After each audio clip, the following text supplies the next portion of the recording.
Hi everyone. Today I'm going to talk about what it means when I publish news talking about setting your boundaries properly. And what is it that I bring you when I offer my help actually? Um, in order to explain that, I'm going to share my screen and show you a nice little draw I made. Share. There we go. So whenever well, you know the context already, people that have trouble setting their boundary, have trouble saying no. They have a tendency to overcharge themselves with different queries, and it is really demanding, really stressful for the person. It can make your life miserable in the workplace or in your private life. It can just ruin your life when you let it happen. So what I advise and what I help you with in my coaching is first to know yourself and accept your true self, who you really are. We just discuss things out, and according to your personality, to your desires, to the way you are, I draw your current strategy of doing things. We identify the cause of the problem, and we work together to get you to accept the way you really are in order to start moving forward. The resource that you need when in times when you need to set your boundaries are self-guidance, pride, and courage. The self-guidance can be quite easily, but not instantly. It doesn't work on a snap of a finger. Of course, you have to practice it and train it.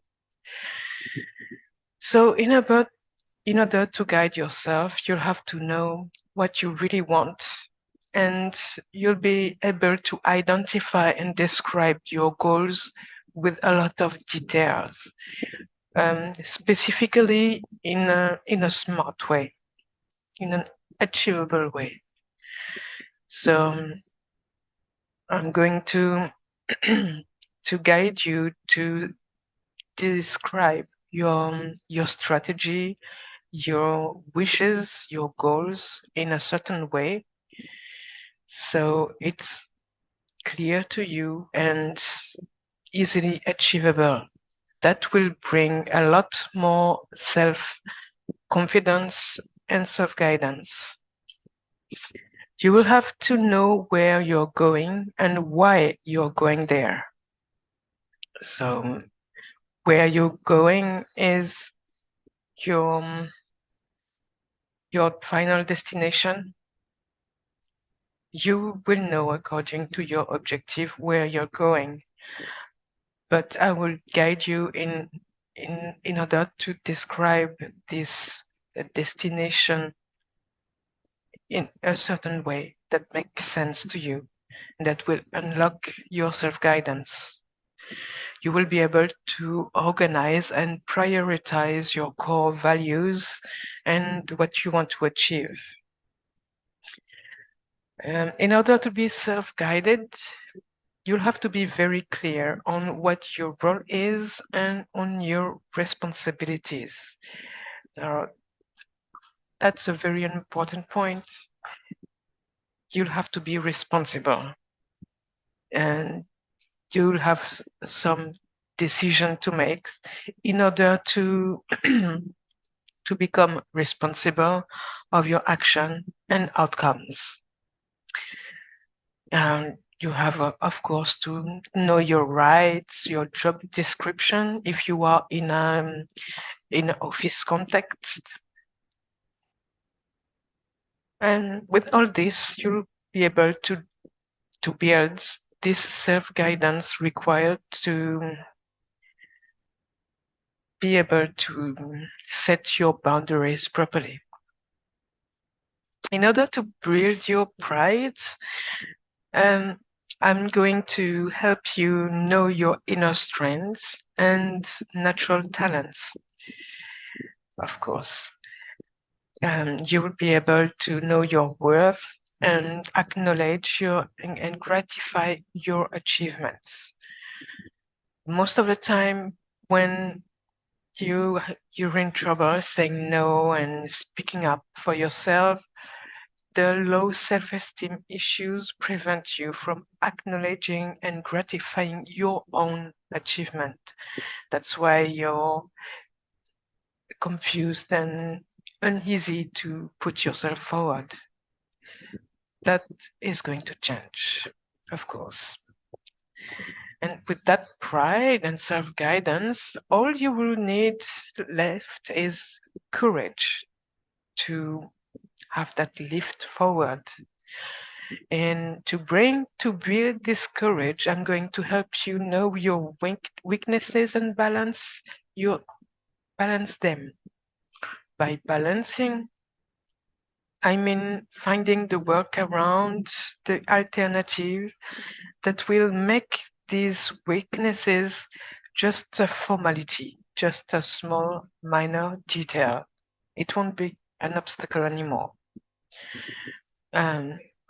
Where possible, you'll be able to define partnership or team up with other people. Or if you're on your own, you'll be able to organize yourself a lot more easily. So all these defaults, weaknesses won't be obstacles anymore. There will be just minor details that you will know how to manage. In order to build courage, you also need some level of assertiveness, which is the ability to speak up for yourself in a way that is honest and respectful. If you always lose control and start going nuts, yelling, you lose credibility and you're actually not putting yourself forward in a positive way. It has to be cooled and managed. So in order to build this assertiveness, you need to have a voice, of course. You can practice speaking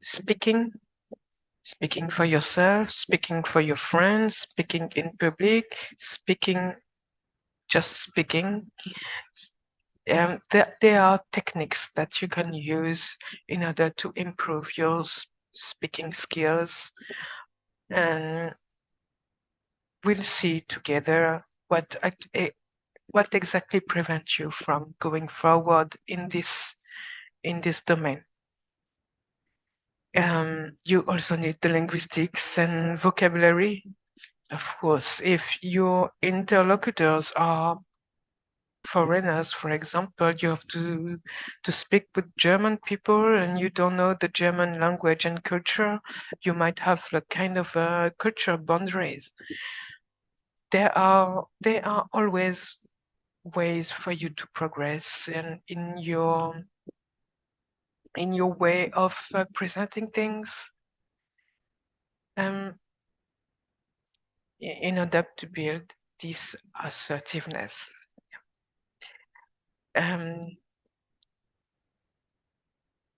To get the courage, you have to get rid of your fears, most of your fears. And to do this, you can measure the consequences of each word you say and action before talking. There are techniques you can use to just watch your mouth much more efficiently as you do. And all this will give you all the resource needed to set your boundaries more efficiently. So the obstacles we often see about setting boundaries are speech difficulties whenever you have any speech impairment. If you're as long as you have a voice and you can speak, there are ways you can improve your speech. If you have appearance challenges or handicaps, we will work together on any way to get you to accept yourself a lot more, just enough to set your boundaries efficiently. When you have a low esteem, it's a pretty big obstacle. Some people having low esteem issues for years or maybe for all their life have quite a lot of work to do on this domain. I will help you getting rid of most lows of self-esteem issues and gather the right courage for you to speak up for yourself. Another pretty big obstacle of the ability to say no and speak for yourself is the fear of rejection, the fear of abandonment. This is tricky because it works on your mind unconsciously.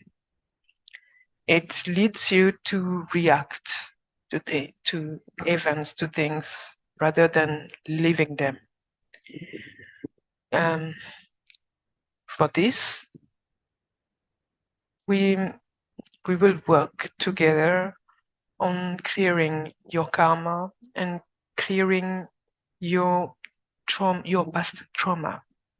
Little by little, you'll get rid of this fear for rejection and the abandonment issues.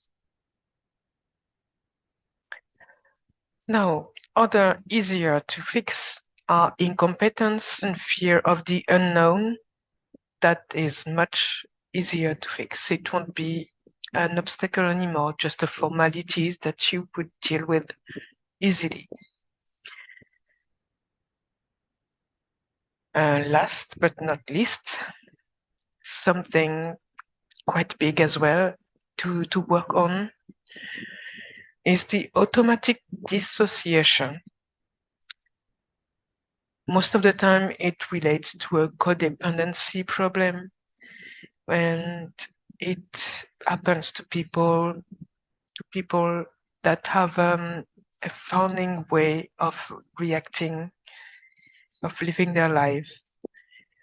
I won't give too much details on this. If I identify during our interviews that you are phoning, then we'll have quite a long journey ahead to get you out of trouble, but you will make it.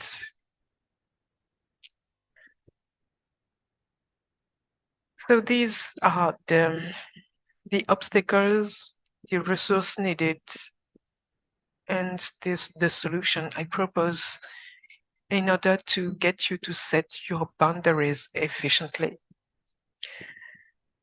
It usually holds in a series of coaching sessions that, as you can see, won't happen on one snap of a finger or just one session. It's all a work that you have to do, and I'll be there for you. I'll be there to encourage you, to push you at times you need it, to guide you. So don't worry if you have problems setting your boundaries with me. You'll be taken care of, and you will make it.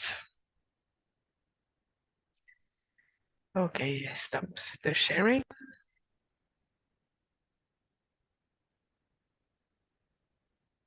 So let me know in your commentary, see what you think, what you feel about this, and I'll be really happy to talk with you and let you know more. See you soon.